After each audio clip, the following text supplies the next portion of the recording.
এটা সেই রাত যেই রাতে মদিনায় একটি আয়াত নাজিল হয় যা পুরো দুনিয়াকে হেলে দিয়েছিল।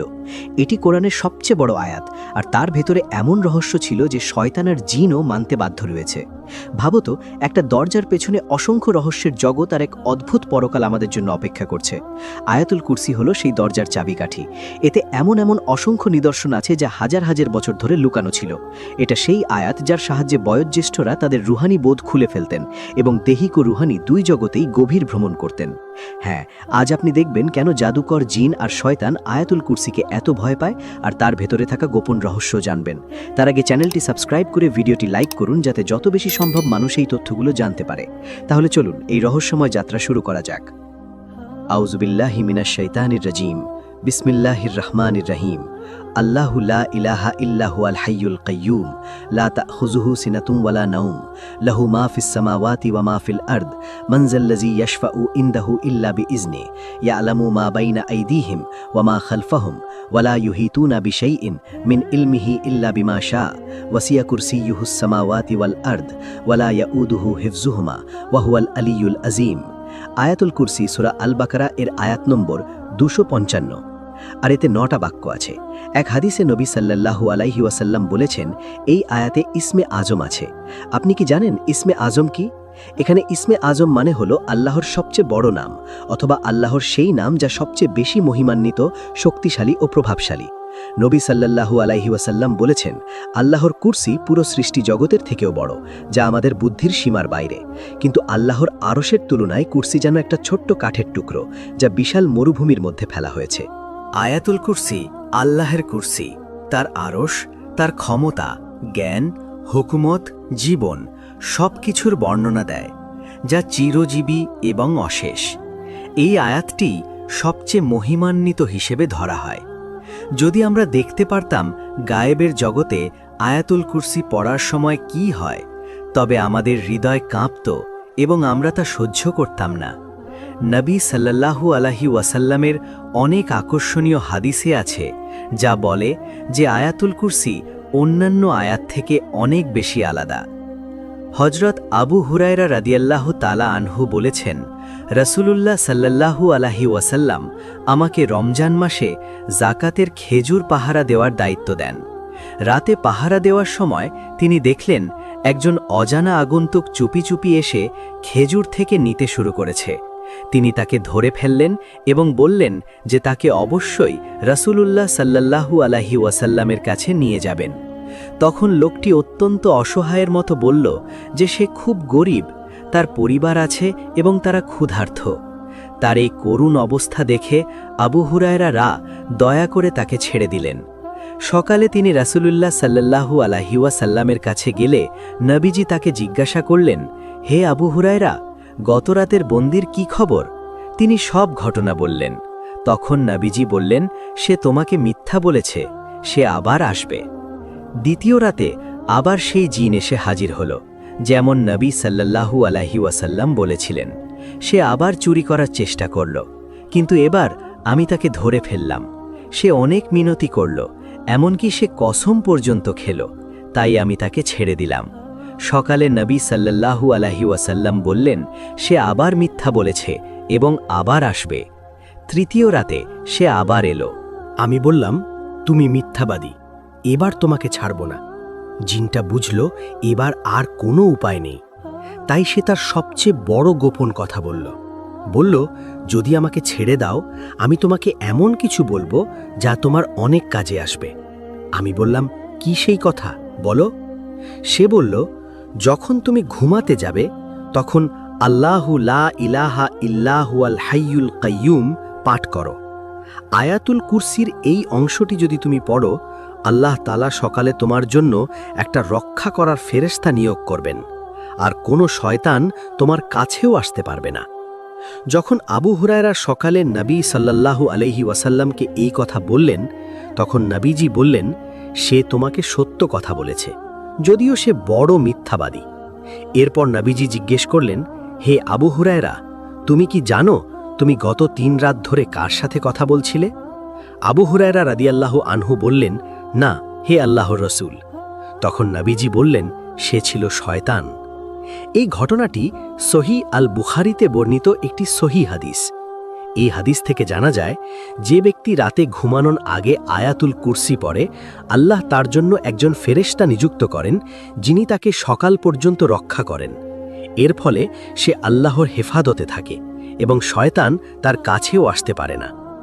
আয়াতুল কুরসি কোরআনের সূরা আল বাকারার একটি মহান আয়াত। এই আয়াতে কুরসি শব্দটি এসেছে, যার অর্থ হল সিংহাসন বা তখ্ত।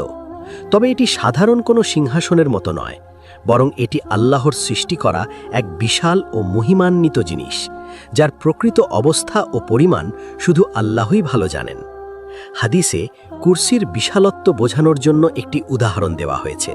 হযরত আবু যার আল গিফারি রাদিয়াল্লাহু তাআলা আনহু থেকে বর্ণিত আছে, নবীজি বলেছেন, 7 আসমান কুরসির তুলনায় এমন যেন একটি বিশাল মরুভূমির মধ্যে একটি ছোট আংটি ফেলে দেওয়া হয়েছে। অর্থাৎ কুরসি এত বড় যে 7 আসমান তার তুলনায় অত্যন্ত ক্ষুদ্র। এরপর নবীজি আরও উদাহরণ দিয়ে বলেছেন, কুরসির তুলনায় আল্লাহর আরশও ঠিক তেমন যেমন একটি ছোট আংটি বিশাল মরুভূমির মধ্যে পড়ে থাকে। এর অর্থ হল আরশ কুরসির থেকেও অনেক বেশি বড় এবং মহিমান্বিত। আরশ হল আল্লাহর সবচেয়ে মহান সৃষ্টি এবং এটি সমস্ত সৃষ্টির উপরে অবস্থিত। কুরসি সমস্ত আসমান ও জমিনকে পরিবেষ্টন করে আছে, আর কুরসি নিজেই আরশের নিচে অবস্থান করছে। এই বিষয়গুলো মানুষের বোঝার সুবিধের জন্য উদাহরণ দিয়ে বলা হয়েছে, যাতে মানুষ আল্লাহর সৃষ্টি কত বিশাল তা উপলব্ধি করতে পারে। মানুষ যে ঘরে বসে আছে, সেই ঘরকে বড় করে কল্পনা করলে তা মহল্লা, শহর, দেশ এবং পুরো পৃথিবীর তুলনায় খুব ছোট হয়ে যায়। পৃথিবী আবার সূর্যের তুলনায় ছোট। সূর্য মিল্কি ওয়ে গ্যালাক্সির একটি সাধারণ তারা মাত্র। মিল্কি ওয়ে গ্যালাক্সিতে শত শত বিলিয়ন তারা আছে এবং মহাবিশ্বে অসংখ্য গ্যালাক্সি রয়েছে। এত বিশাল মহাবিশ্ব ইসলামী বর্ণনা অনুযায়ী আল্লাহর কুরসির তুলনায় খুব ছোট, যেমন বিশাল মরুভূমিতে একটি ছোট আংটি। আবার সেই কুরসিও আল্লাহর আরশের তুলনায় একইভাবে ক্ষুদ্র। এই উদাহরণগুলোর উদ্দেশ্য আল্লাহর মহত্ব বোঝানো। কোরআনের আয়াতুল কুরসিতে বলা হয়েছে, তার কুরসি আকাশমণ্ডলী ও পৃথিবীকে পরিবেষ্টন করে আছে, অর্থাৎ কুরসি সমস্ত সৃষ্টি জগৎকে ঘিরে রেখেছে। উলামাদের ব্যাখ্যায় কুরসি সম্পর্কে 2 ধরনের মত পাওয়া যায়। অনেক আলেম বলেন, কুরসি আল্লাহর একটি বাস্তব সৃষ্টি, যা আসমান ও জমিনকে ঘিরে রেখেছে এবং এটি আল্লাহর রাজত্ব এবং ক্ষমতার নিদর্শন। আবার প্রসিদ্ধ তাবেঈ হাসান আল বসরি রাহিমাহুল্লাহ বলেছেন, কুরসি দ্বারা আল্লাহর ইলম বা জ্ঞানও বোঝানো হতে পারে, কারণ আল্লাহর জ্ঞান সব কিছুকে পরিবেষ্টন করে আছে। অর্থাৎ মহাবিশ্বের প্রতিটি ঘটনা, প্রতিটি সৃষ্টি, অতীত, বর্তমান, ভবিষ্যৎ সবই আল্লাহর জ্ঞানের মধ্যে রয়েছে। আরশ সম্পর্কে ইসলামী আকিদা হল, আরশ আল্লাহর সবচেয়ে বড় সৃষ্টি এবং এটি সমস্ত সৃষ্টির উপরে অবস্থিত। কিছু বর্ণনায় হযরত আলী ইবনে আবি তালিব থেকে কুরসির বিশালত্ব সম্পর্কে কথা উল্লেখ করা হয়েছে এবং বলা হয়েছে যে ফেরেশতারা এগুলো বহন করেন। একইভাবে হাদিসে হযরত মুহাম্মদ সাল্লাল্লাহু আলাইহি ওয়াসাল্লাম আরশ বহনকারী ফেরেশতাদের কথাও বলেছেন। এক সঠিক হাদিসে নবী সাল্লাল্লাহু আলাইহি ওয়াসাল্লাম বলেছেন, আল্লাহ তাআলার সমস্ত সৃষ্টি 500 বছর আগে থেকেই তার ভাগ্য লিখে রেখেছিলেন। তখন আকাশ পাতালও তৈরি হয়নি। তখন আল্লাহর আরশ জলের উপর ছিল। আরশ ছিল লাল ইয়াকুত দিয়ে তৈরি, যা আমাদের ইয়াকুতের থেকে একদম আলাদা। আরশের এক প্রান্ত থেকে অন্য প্রান্ত পর্যন্ত 5 মিলিয়ন বছরের পথ। এই জগৎ পুরোপুরি ভারসাম্যের উপর টিকে আছে। যদি 1 সেকেন্ডের জন্যও আল্লাহর কুদরত থেমে যায়, তাহলে পুরো জগৎ ধ্বংস হয়ে যাবে। একটি উদাহরণ দিই, একটা খুব ছোট সুইয়ের ছিদ্র যেখান থেকে সুতো বের হয়। ভাবো, প্রতি সেকেন্ড 100 কোটি পরমাণু ওই ছিদ্র থেকে পড়ে যাচ্ছে। তবুও ওই ছিদ্র পুরোপুরি শেষ হতে 5000 বছর লাগবে। অর্থাৎ পরমাণু এত ছোট যে প্রতি সেকেন্ড 100 কোটি পরমাণু বের হওয়ার পরেও সুয়ের ছিদ্র পূর্ণ করতে 5000 বছর সময় লাগে। আর এরকম অসংখ্য ছোট ছোট জিনিস আল্লাহ প্রতি মুহূর্তে নিজের কুদরতের মাধ্যমে ধরে রেখেছেন। এক মুহূর্তের জন্যও যদি আল্লাহ ছেড়ে দেন, তাহলে এই জগতের সব শেষ হয়ে যাবে। মানুষের ফিতরাতে আল্লাহর অনেক নাম প্রকাশ পায়। এটা একটা বড় রহস্য, যেটা আয়াতুল কুরসি স্মরণ করিয়ে দেয় যে আমরা কার সামনে দাঁড়িয়ে আছি। এই রহস্য বোঝার পর মানুষ কিভাবে পাপ করতে পারে, নামাজ কিভাবে ছেড়ে দিতে পারে, আল্লাহর হুকুমের বিরুদ্ধে কিভাবে যেতে পারে। আমাদের এই বিশাল ব্রহ্মাণ্ড আল্লাহর আরশের সামনে একটা ছোট্ট কাঠের টুকরোর মতো। তাই ভাবুন, সে আল্লাহ নিজে কত বড়। রাসূলুল্লাহ সাল্লাল্লাহু আলাইহি ওয়াসাল্লাম উবাই ইবনে কাব রাদিয়াল্লাহু তাআলা আনহু কাছে জিজ্ঞাসা করলেন, আবু আল মুনজির, আল্লাহর কিতাবের সবচেয়ে বড় আয়াত কোনটি যা তোমার কাছে আছে? উবাই বললেন, আল্লাহ ও তার রাসূল ভালো জানেন। নবী সাল্লাল্লাহু আলাইহি ওয়াসাল্লাম আবার জিজ্ঞাসা করলে উবাই বললেন, আল্লাহু লা ইলাহা ইল্লা হুয়াল হাইয়ুল কাইয়ুম। নবী সাল্লাল্লাহু আলাইহি ওয়াসাল্লাম তাদের বুকে হাত রাখলেন আর বললেন, তোমাকে শুভকামনা। এই ইলম বা উবাই, এখান থেকেই জানা গেল যে আল্লাহর কিতাবের সবচেয়ে বড় আয়াত হলো আয়াতুল কুরসি। মজার ব্যাপার হলো উবাই নবী সাল্লাল্লাহু আলাইহি ওয়াসাল্লামের কথা বলার আগেই এটা জানতেন। আরেক হাদিসে ইমাম রাসাই রাহমাতুল্লাহ হযরত আবু উমামা রাদিয়াল্লাহু তাআলা আনহু থেকে বর্ণনা করেন যে রাসূলুল্লাহ সাল্লাল্লাহু আলাইহি ওয়াসাল্লাম বললেন, যে ব্যক্তি প্রতিটি ফরজ নামাজের পর আয়াতুল কুরসি পড়বে তার আর জান্নাতের মধ্যে শুধু মৃত্যু আছে। সুবহানাল্লাহ, অর্থাৎ মৃত্যুর পর আল্লাহ তাকে জান্নাতে প্রবেশ করিয়ে দেবেন। এটা দেখায় যে আয়াতুল কুরসি জান্নাতে পৌঁছানোর অন্যতম আয়াত। আয়াতুল কুরসি কিভাবে পড়বে যাতে মন রুহানি বশিরাত দিয়ে দেখতে শুরু করে? প্রথম ধাপ হলো শরীর এবং মাদ্দে দুনিয়া থেকে দূরে থাকা, রূহ ও মর্মের কাছে আসা, বন্ধ দরজা খুলে দেয়া। সবচেয়ে আগে আয়াতটি বোঝা জরুরি, তাই প্রথমে আয়াতুল কুরসির প্রথম শব্দ আল্লাহ। আল্লাহ এটাই সবচেয়ে মহান নাম। এই নামের মধ্যে রয়েছে সমস্ত ক্ষমতা, সমস্ত মহিমা, সমস্ত পরিপূর্ণতা। আল্লাহ এমন সত্তা যিনি একটি ক্ষুদ্র অণু তৈরি করা এবং একটি বিশাল গ্যালাক্সি তৈরি করা দুটোই সমান সহজে করতে পারেন।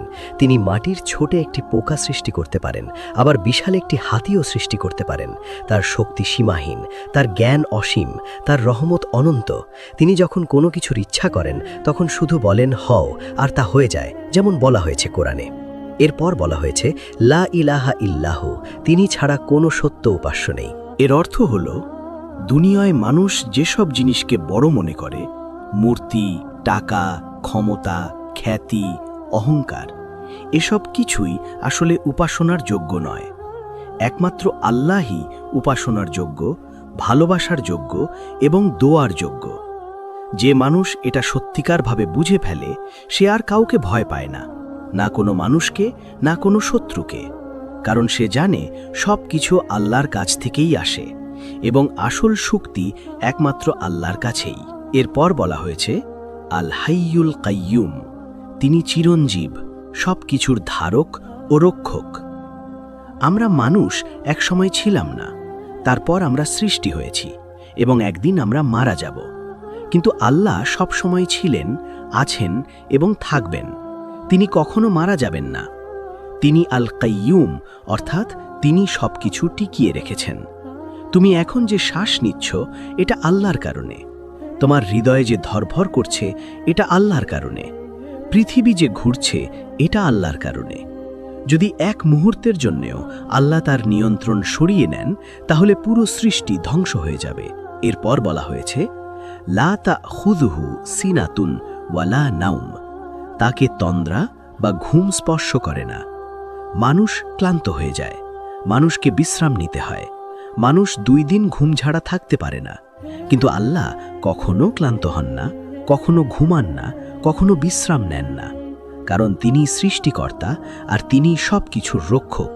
এরপর বলা হয়েছে লাহু মা ফিস সামাওয়াতি ওয়া মা ফিল আরদ, আকাশ ও পৃথিবীর সব কিছু তাঁরই। এই আকাশ তাঁর, এই পৃথিবী তাঁর, এই গাছ তাঁর, এই শরীর তাঁর, এই জীবন তাঁর। তোমার যা কিছু আছে সবই আল্লাহর দেওয়া, তুমি শুধু কিছু সময়ের জন্য এগুলোর আমানতদার। যখন তিনি ইচ্ছা করবেন তিনি তা নিয়ে নেবেন, আর একদিন তোমাকে এই আমানতের হিসাব দিতে হবে। এরপর বলা হয়েছে মানজাল্লাযী ইয়াশফাহু ইনদাহু ইল্লা বিইজনিহি, তার অনুমতি ছাড়া কেউ সুপারিশ করতে পারবে না। মানুষ ভাবে ডাক্তার তাকে সুস্থ করে, মানুষ ভাবে কোনো ধনী তাকে সাহায্য করে, কিন্তু সত্য হলো আল্লাহ ছাড়া কেউ কিছু দিতে পারে না। ডাক্তার শুধু মাধ্যম, আসল শিফা দেন আল্লাহ। মানুষ শুধু মাধ্যম, আসল রিজিক দেন আল্লাহ। জীবনও আল্লাহর দান। তাই একজন মুমিন শুধু আল্লাহর কাছেই চায়, শুধু আল্লাহর কাছেই মাথা নত করে এবং শুধু আল্লাহকেই ভয় করে। এই কারণেই আয়াতুল কুরসি হল কোরআনের সবচেয়ে মহান আয়াত। এতে আল্লাহর পরিচয়, তার ক্ষমতা, তার জ্ঞান, তার রাজত্ব সবকিছু একসাথে বর্ণনা করা হয়েছে। এখানে একটি গভীর রহস্য লুকানো আছে, একটি নাম, একটি আলো যা মানুষের হৃদয়ের দরজা খুলে দেয়, দোয়া কবুল করায় এবং মানুষকে তার রবের কাছাকাছি নিয়ে যায়। এই নামকে বলা হয় ইসমে আজম, আল্লাহর সবচেয়ে মহান নাম। যেমন লাইলাতুল কদর রমজানের মধ্যে লুকানো, তেমনি ইসমে আজমও আল্লাহর নামগুলোর মধ্যে লুকানো। এর শক্তি এমন যে এটি মানুষের দুনিয়া এবং আখেরাত উভয় জীবন বদলে দিতে পারে। শতাব্দীর পর শতাব্দী ধরে আলেম ও অলিরা এই নামের রহস্য বোঝার চেষ্টা করেছেন। ইবনে আরাবী বলেছেন, ইসমে আজম শুধু একটি শব্দ নয়, এটি আল্লাহকে জানার গভীরতার সাথে সম্পর্কিত। এটি মুখের উচ্চারণে সীমাবদ্ধ নয়, বরং একটি পবিত্র হৃদয়ের উপলব্ধি। একইভাবে ইমাম গজ্জালি বলেছেন, এই নাম দিয়ে করা দোয়া সবচেয়ে বেশি কবুল হয়, কিন্তু এর জন্য অন্তরকে পরিশুদ্ধ করা জরুরি। আল্লাহ আল হাইয়ুল কাইয়ুম, চিরঞ্জীব এবং সবকিছুর ধারক। এই মুহূর্তে আপনি যে শ্বাস নিচ্ছেন, আপনার হৃদয় যে স্পন্দিত হচ্ছে, পৃথিবী যে ঘুরছে, সবই তার নিয়ন্ত্রণে। প্রতিটি সেকেন্ডে অসংখ্য সৃষ্টি জন্ম নিচ্ছে এবং অসংখ্য সৃষ্টি শেষ হয়ে যাচ্ছে, কিন্তু আল্লাহ কখনো ক্লান্ত হন না। মহান মুফাসসির ইবনে কাসির উল্লেখ করেছেন, কিছু বিশেষ আয়াতে আল্লাহর মহান নামের ইঙ্গিত রয়েছে, যেমন আল্লাহু লা ইলাহা ইল্লা হুয়াল হাইয়ুল কাইয়ুম। এক হাদিসে বর্ণিত আছে, একজন ব্যক্তি আল্লাহর প্রশংসা ও তার একত্ব স্বীকার করে দোয়া করলে হজরত মুহাম্মদ সাল্লাল্লাহু আলাইহি ওয়াসাল্লাম বলেন, সে ইসমে আজম দিয়ে দোয়া করেছে, যে নামে দোয়া করলে আল্লাহ দান করেন এবং ডাকা হলে সাড়া দেন। আল্লাহ এমন মহান যে অন্ধকার রাতে কালো পাথরের ওপর চলা একটি ক্ষুদ্র পিঁপড়ার পদচারণাও তার অজানা নয়। মহাবিশ্বের দূরতম স্থানে একটি ক্ষুদ্র কণাও তার জ্ঞানের বাইরে নয়। যেমন কোরআনে বলা হয়েছে, তিনি সামনে পিছনের সব জানেন এবং তার কুরসি আকাশ ও পৃথিবীকে পরিবেষ্টন করে আছে, আর সেগুলোর রক্ষণাবেক্ষণ তার জন্য মোটেও কঠিন নয়।